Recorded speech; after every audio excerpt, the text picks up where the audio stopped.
Primera de Timoteo 1, verso 4, dice: ni presten atención a fábulas y genealogías interminables que acarrean disputas, más bien que edificación de Dios, que es por fe. Así te encargo ahora, pues el propósito de este mandamiento es el amor nacido de corazón limpio y de buena conciencia y de fe no fingida, de las cuales cosas, desviándose algunos, se apartaron a vana palabrería. Amén. Gloria a Dios. Pueden tomar su asiento, hermanos. Gloria a Dios. Hermanos, en esta porción que acabamos de leer, usted sabrá, hermanos, que traemos una secuencia de estudios en esta carta de Timoteo y nos encontramos ya en este versículo número 4. Y para, hermanos, recordar un poco acerca de lo que vimos la semana pasada en el estudio anterior, hermanos, dijimos que esta carta llamada Primera de Timoteo es una carta, hermanos, que está en el grupo de cartas que se llaman cartas pastorales.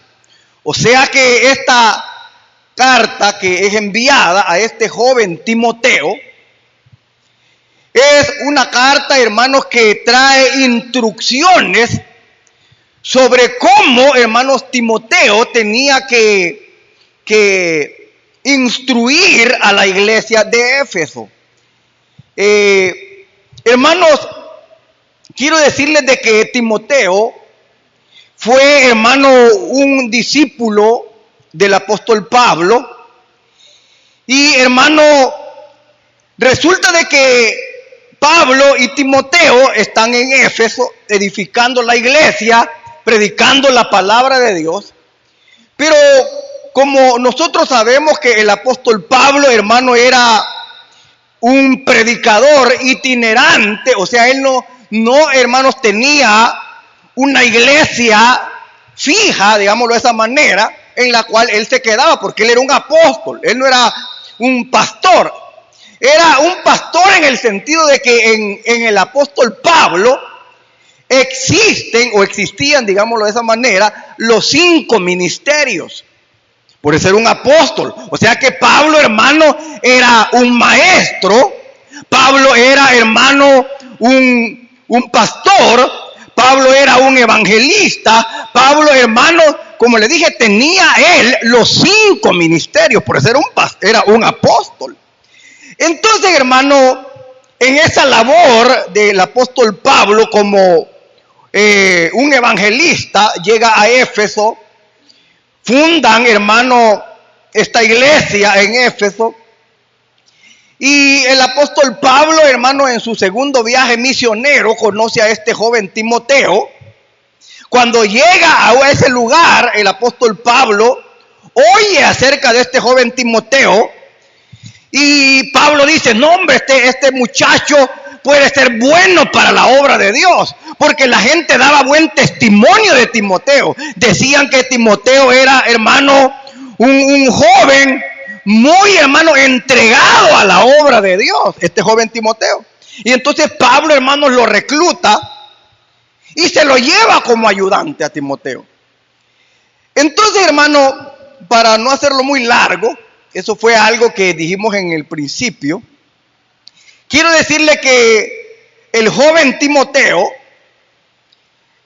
va a tener una tarea que el apóstol Pablo se la encomienda, y es lo que leímos, hermanos, la semana pasada, donde Pablo le dice a Timoteo: te rogué que te quedaras en Éfeso para que corrigieses o para que mandases a algunos que no prediquen diferente doctrina. Mire, hermano, la labor que este joven Timoteo iba a tener era una labor difícil, hermano, porque era una labor de corregir, hermano, y como le dije yo la semana pasada, quizás una de las labores más difíciles, hermano, es corregir. ¿Cuántos creen que es difícil corregir, hermano? Es difícil, hermano, corregir, porque, hermano, tiene que ver, hermano, con tocar, hermano, quizás los sentimientos de alguien, quizás, hermano, las creencias de alguien, porque esa era la labor de Timoteo. Si usted lee el versículo número 3, primera de Timoteo 1:3, mire cómo dice ahí. ¿Cómo dice, hermano, Timoteo 1:3? Dice: como te rogué que te quedases en Éfeso cuando fui a Macedonia, para que mandases a algunos que no enseñen diferente doctrina.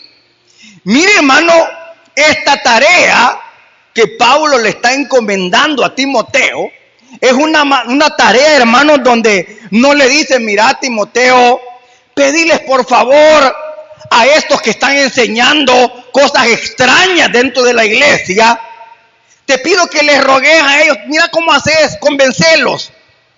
No, le dice de esa manera, para que mandases, dice ahí. Y esta palabra, hermano, mandases, lo que significa es ordenar. Mandarles, pues. No les está diciendo: mira, pedirles por favor que dejen de andar. Hermano, ¿cuántos han oído, hermano, a veces cosas raras dentro de las iglesias que uno dice: qué raro lo que creen en ese lugar, qué extraño? Y si a usted le dijeran: mire, hermano, vaya a esa iglesia, un ejemplo le estoy poniendo, y usted vaya a decirles a esa gente que eso que ellos creen es mentira, fueran ustedes, hermano, yo les aseguro que quizás no van, porque dicen: no, hombre, yo para qué me voy a meter en ese lío, si me voy a meter en problemas, quizás hasta me van a sacar a pedradas de ahí. Hermano, existe ese tipo, hermano, de cosas dentro de las iglesias. Mire, hermano, aquí comenzaba la iglesia del Señor, porque estamos hablando, hermano, de la época cuando los discípulos andaban predicando, pero ya había falsas enseñanzas que se querían introducir dentro de la iglesia. Como yo le decía hace poco, hermano, en una predicación, que conocía a un hermano que ellos dicen que el pastor les ha dicho a ellos que ellos tienen que entrar de rodillas a su iglesia. Yo me quedé sorprendido eso, porque, bueno, o sea, eso es lo que yo le digo. Que puedan haber ciertas ordenanzas que pueden haber en algún lugar donde a nosotros nos parecen extrañas. ¿Y eso por qué? Porque que el Señor se lo reveló a tal persona, y así hay que hacerlo porque el Señor se lo reveló. Y ahí está el punto, hermano, que muchas personas creen que porque a alguien le revela algo, ya tienen que obedecer. Es que el Señor me lo dijo. Hermano, si hay alguien que le dice algo a alguien y está fuera de la palabra de Dios, no hay que creerlo, porque nosotros aquí tenemos el manual. No hay otro. Uno no puede decir: mira, aquí dice así, pero es que al hermano le revelaron tal cosa. A nosotros, ¿qué nos interesa que haya revelado? Lo que a nosotros nos importa es lo que la palabra de Dios nos dice.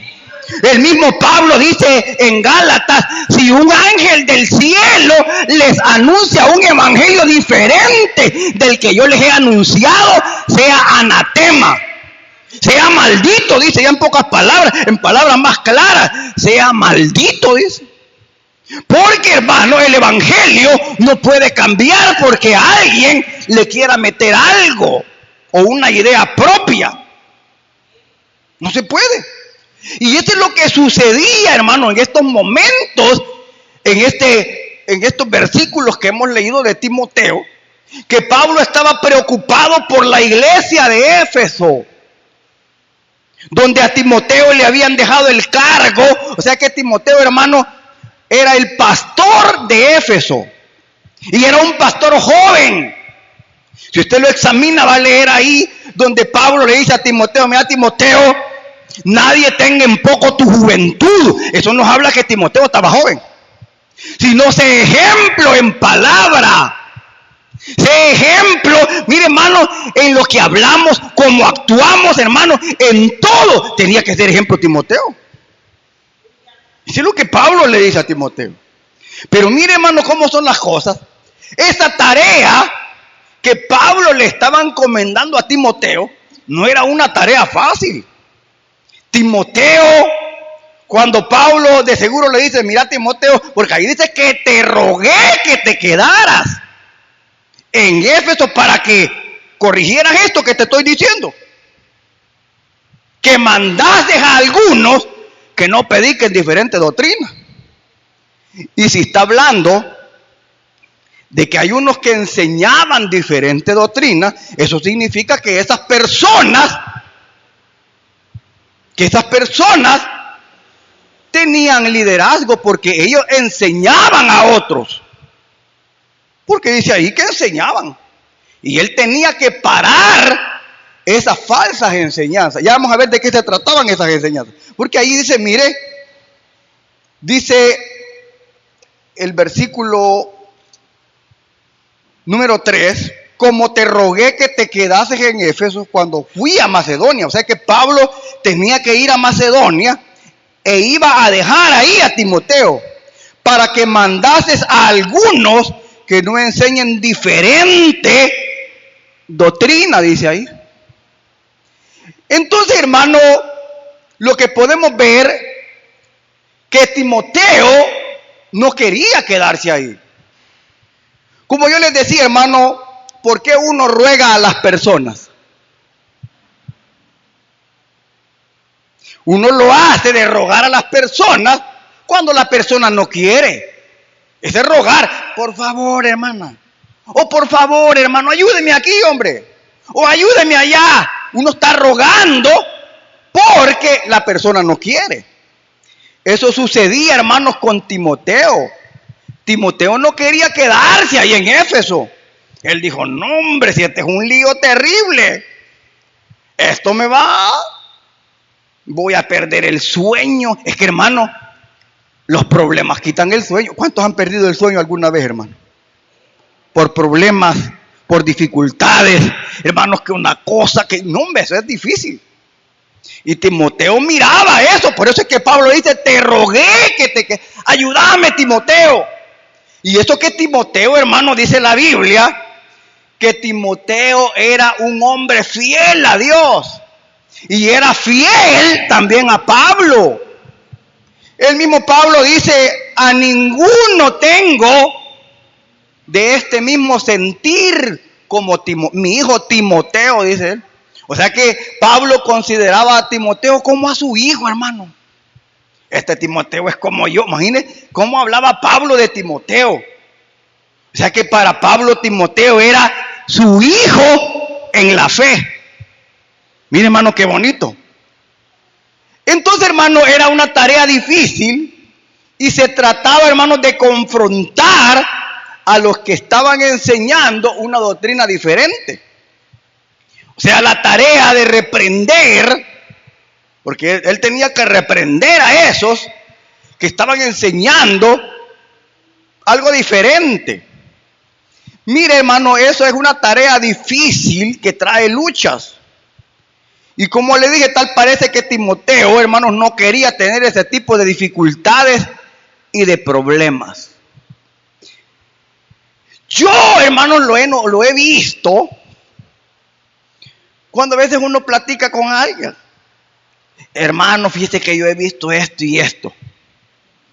Pero no le vaya a decir a nadie porque yo no me quiero meter en problemas, dice la gente. Imagínese solo con cositas que a veces son mínimas. La gente dice: no, yo no quiero tener problemas, dice la gente. No quiere confrontar la verdad.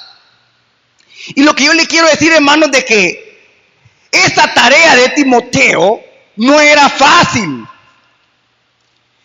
A lo largo de este estudio de Timoteo vamos a ver cómo Timoteo, hermano, llega a perder la fe Timoteo.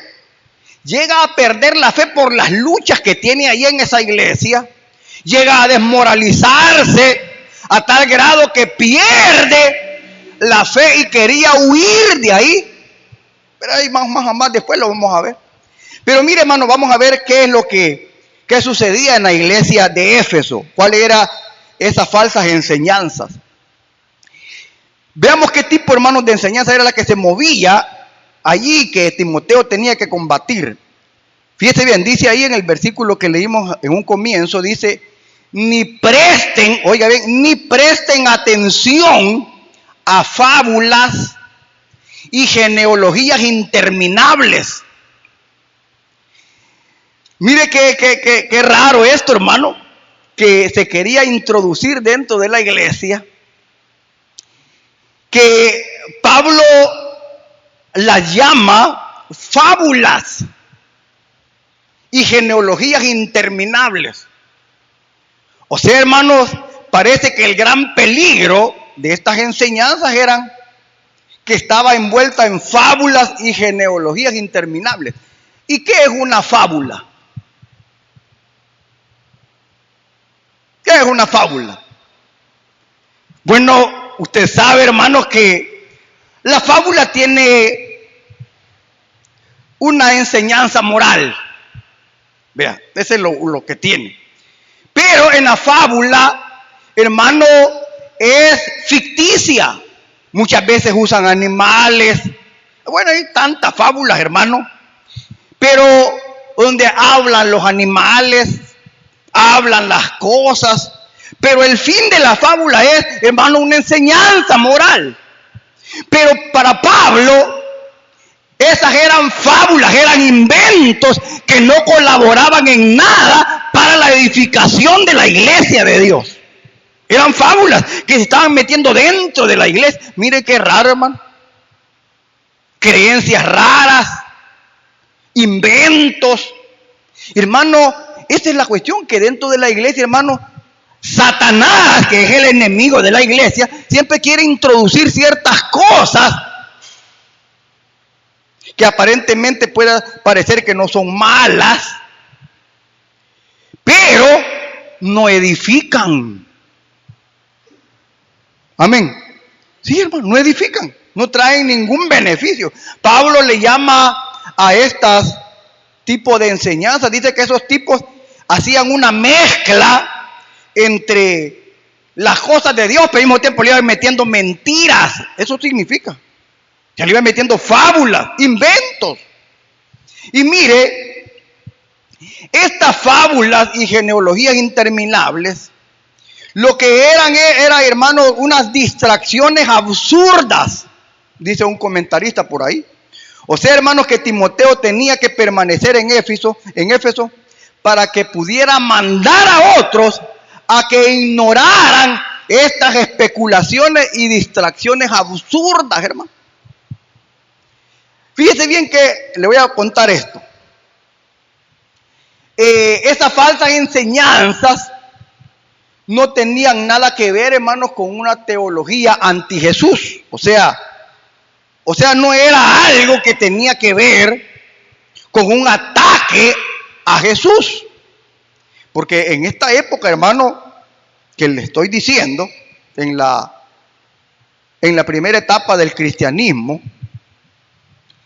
hubieron ataques principalmente a la doctrina de Jesús.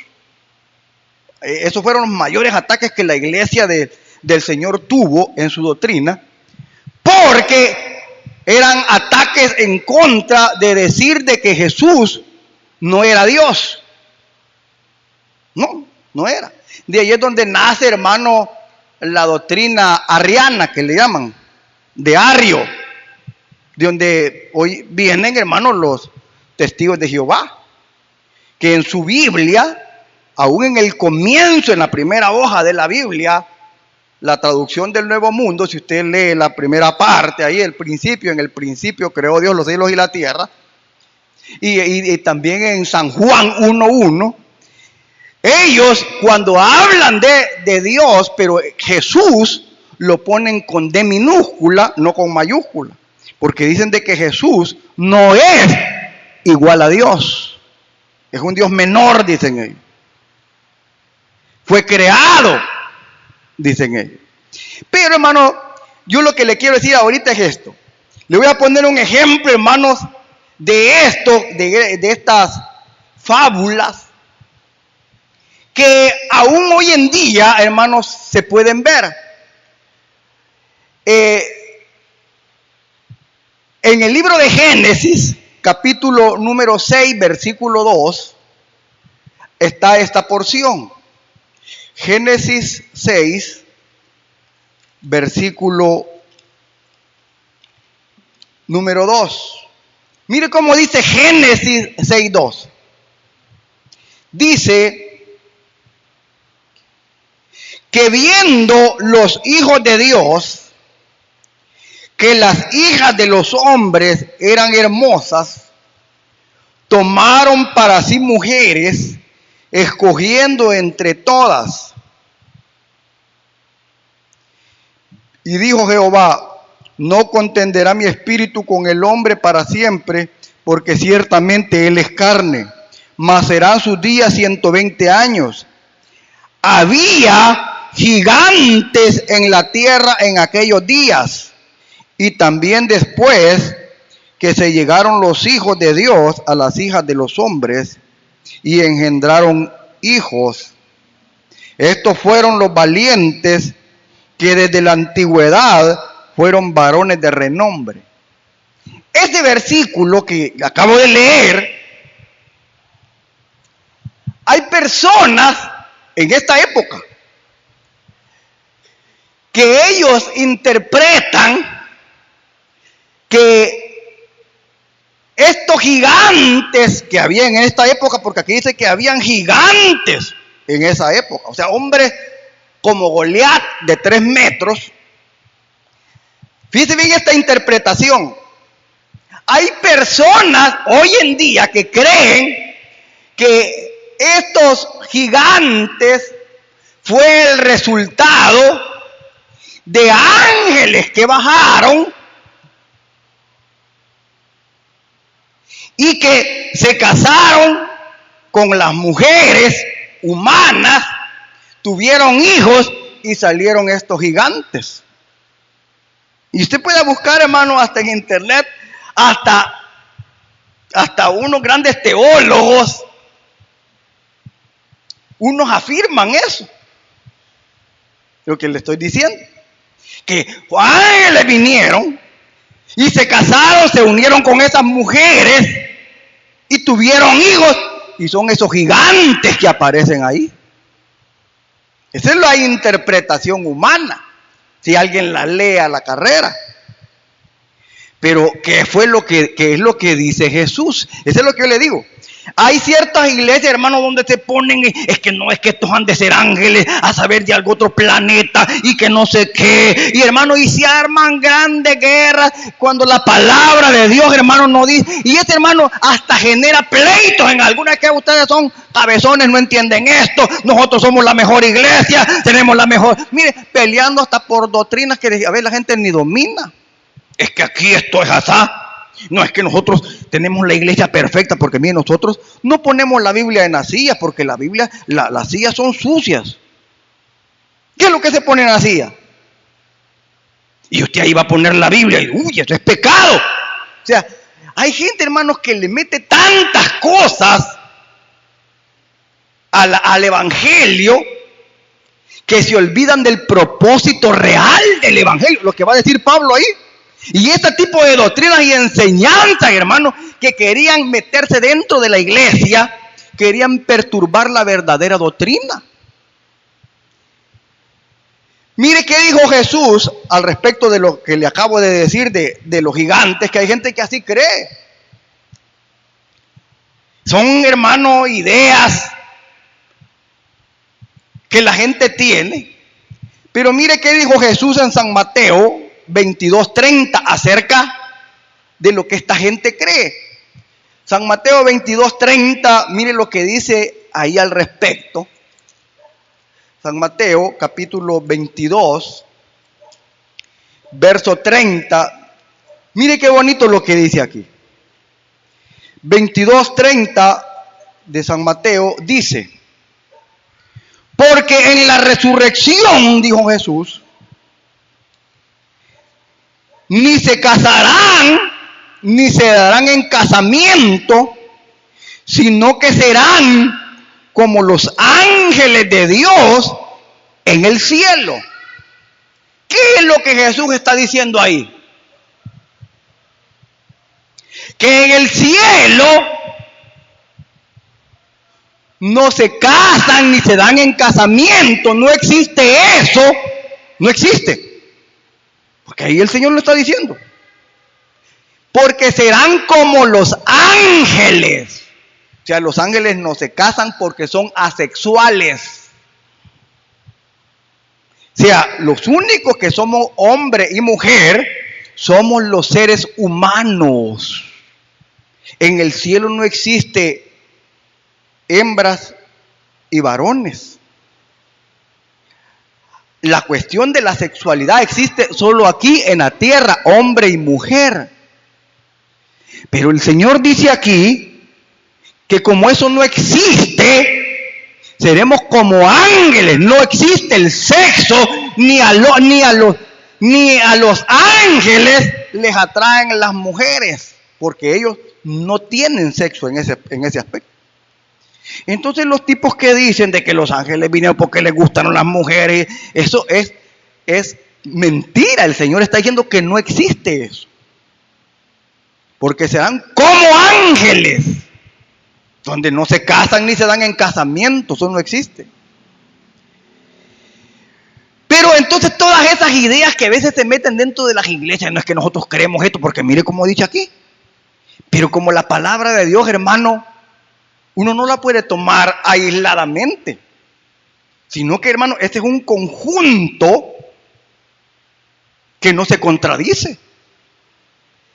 Y mire, hermano, resulta de que todas estas ideas lo que causan son distracciones absurdas que son peligrosas, que no edifican a la iglesia. Por eso es de que Pablo quería que la iglesia, hermano, se enfocara en lo que edifica. ¿Cuántos dicen amén? Hermano, nosotros tenemos que enfocarnos en lo que edifica. Cuando usted oiga, hermano, pleito de una cosa, mire, esto no lleva nada más que enojándonos estamos. Mire, si hay cosas, hermano, que traen problemas, es el deporte, la política y la religión.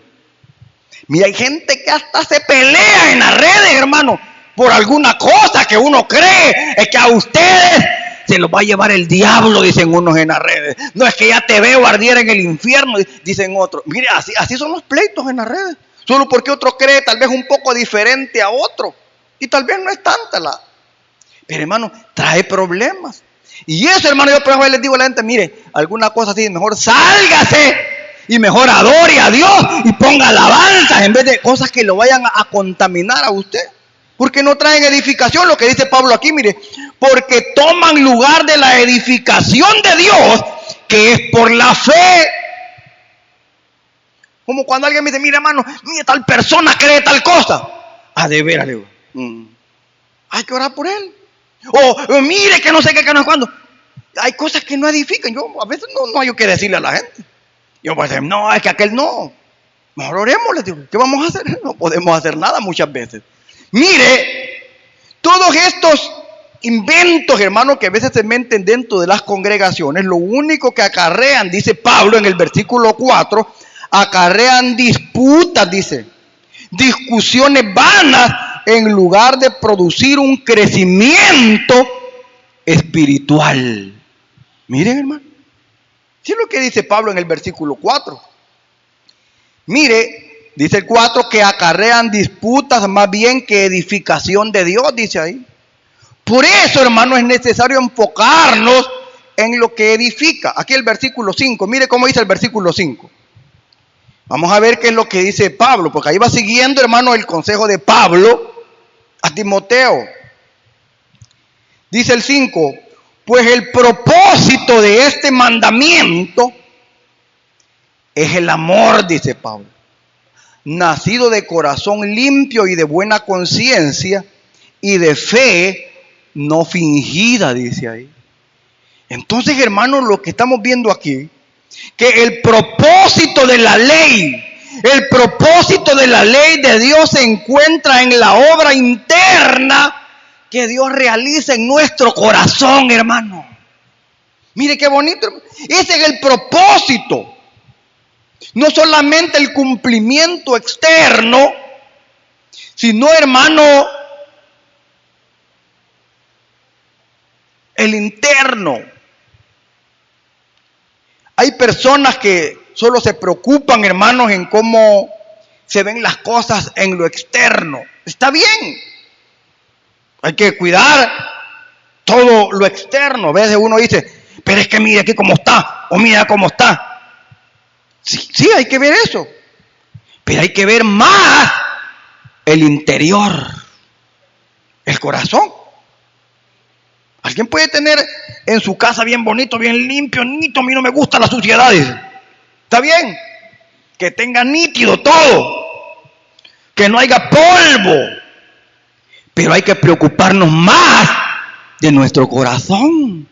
Porque qué tal si estamos tan preocupados que yo soy bien estricto y no me gusta nada, que me gusta andar bien nítido, el pantalón solamente una sola línea. A mí me cae mal que me dejen dos rayas, dice alguien. Que los pantalones tengan 2 líneas. No, eso no sirve. Está bien si usted quiere ser estricto en todo eso. Pero preocupémonos más cómo anda nuestro corazón.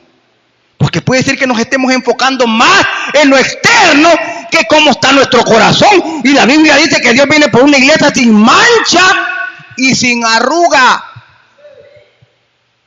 Y Dios lo que ve es cómo está el corazón. Sobre toda cosa guardada, dice la Biblia. Guarda tu corazón, dice. Porque de él mana la vida. ¿De dónde salen los malos pensamientos? Los robos, los hurtos, los adulterios, las fornicaciones, dice la Biblia. Del corazón, dice. Y eso es lo que contamina al hombre, dice el Señor. No es lo que entra, sino lo que sale. Luego que hay muchas cosas que estamos diciendo, mire, no comamos esto porque comer cuche es pecado. O comer, mire, si usted come, ¿cómo le llaman a esto? Salpicado, no sé cómo es la cosa de moronga y ese volado. Me acuerdo. Pero esa fritada, es que ese es pecado, porque usted está comiendo, ahí dice, el cerdo es malo. Es que en la ley había muchas cosas que Dios las había dejado que podían comer y no comer, pero eso ya lo explicamos anteriormente. Pero hermano, nos enfocamos más en lo exterior. No hagas esto, no hagas aquello. Es pecado andar en camiseta. Hay gente así. Hay gente así, hermano. Es pecado andar en camiseta. Que no, no, usted no puede andar con short.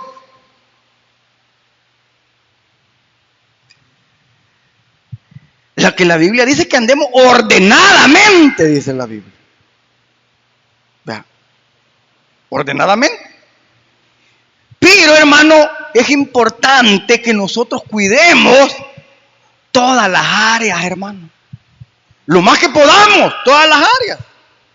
A no llegar al extremo de convertirnos en lo que se convirtieron los fariseos.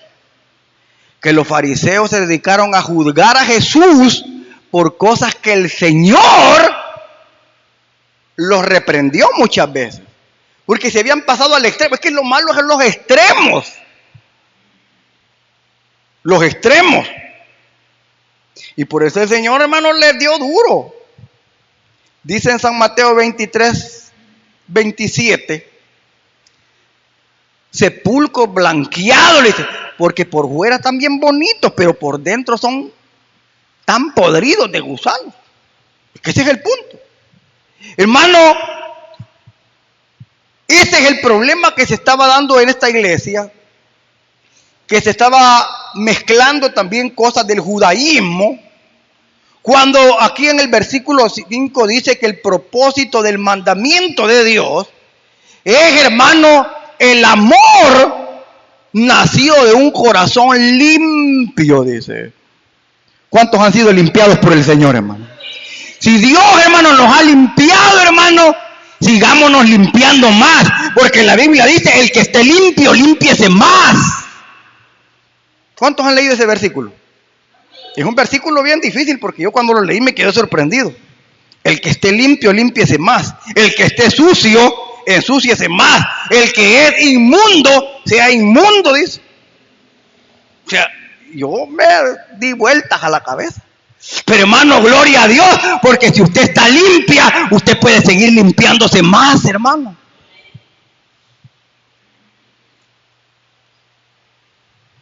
Entonces, el deseo de Dios es que nosotros nos enfoquemos, hermanos, en lo que la palabra del Señor dice. El propósito del mandamiento de Dios es el amor, nació de un corazón limpio, una buena conciencia y una fe no fingida, dice. Y mire qué tremendo esta porción, hermano. Porque quiere decir, hermanos, que puede haber fe fingida. ¿Cuál es una fe fingida? Aquella que aparento que estoy bien delante de Dios y no es cierto. No, gloria a Dios. Ni en la casa ni oro. ¿Entiende? O sea, no, el Señor Cristo vive. Y en la casa ni lee la Biblia. O vive juzgando a medio mundo. O vive haciendo pedazos a los demás. Hermano, la fe que el Señor nos manda en su palabra, hermano, es que si nosotros leemos la Biblia detenidamente nos vamos a dar cuenta que el Señor nos enseña tantas cosas en enfocarnos en nosotros mismos. En nosotros mismos. Porque así podemos ayudar a otros. Tal persona está pasando un problema. O miren a saber qué le pasa a la hermana, ya no ha venido a la iglesia. Y el que tiene un corazón limpio, y el que tiene una conciencia limpia, y el que tiene, hermano, un limpio corazón, ¿qué va a decir? No va a decir, aquella hermana mundana ya se cayó, ya sabía yo que así era. No, hermano, el que tiene un corazón limpio y lleno de amor de Dios, ¿sabe qué va a decir? Voy a ir a visitar a la hermana, pero primero voy a orar por ella, para irla a ver, para levantarla, para ayudarle, para darle ánimos. Ese es un corazón limpio. El que ama a su prójimo no lo destruye. Como una vez que dijimos nosotros, que el único ejército que destruye a sus mismos compañeros de batalla es la iglesia. En el ejército el que cae, el otro lo levanta y se lo echa al hombro y se lo lleva. Para llevárselo porque está herido. Pero nosotros el que cae, lo hundimos más, lo juzgamos, lo hacemos pedazos, hermano, y ya está al infierno, va, dice la gente. Y es cierto. O sea, condenamos y hacemos pedazos cuando el Señor no hace eso. Al que está hecho pedazos, el Señor va y lo levanta y lo restaura y lo trae de nuevo. Eso es, hermano, lo que Dios quiere de nosotros. Que seamos ese tipo de personas con una fe sincera, como dice aquí en la porción, una buena conciencia y una fe no fingida. Pero eso solamente lo vamos a lograr, hermano, pidiéndole a Dios que nos ayude. Porque sin Él nada podemos hacer. No podemos, hermano. Así que pidámosle al Señor, ayúdame, Señor. Yo sé que soy duro, yo sé que a veces soy estricto, pero yo también a veces necesito misericordia. Todos necesitamos misericordia, hermano. Así que, hermano, les animo, ayudémonos. Y lo que Pablo le estaba recomendando a Timoteo, pongámoslo por obra. Enfoquémonos en lo que edifica a la obra de Dios. Amén. Cerremos los ojitos. Padre, te damos las gracias por esta oportunidad que tenemos, Señor, de poder venir y acercarnos, Dios, a tu presencia. Dios amado, gracias, porque tú eres bueno, Dios. Eres grande, misericordioso, bondadoso, Señor. Padre, perdona nuestros pecados, perdona nuestros malos pensamientos. Señor, límpianos y ayúdanos.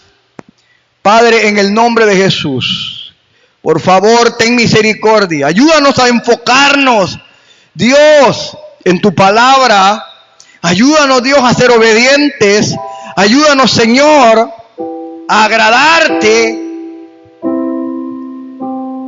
Ayúdanos, Dios. Por favor, Señor. Perdona nuestros pecados, nuestros malos pensamientos. Perdónanos, Dios, cuando actuamos de una manera indebida, Señor.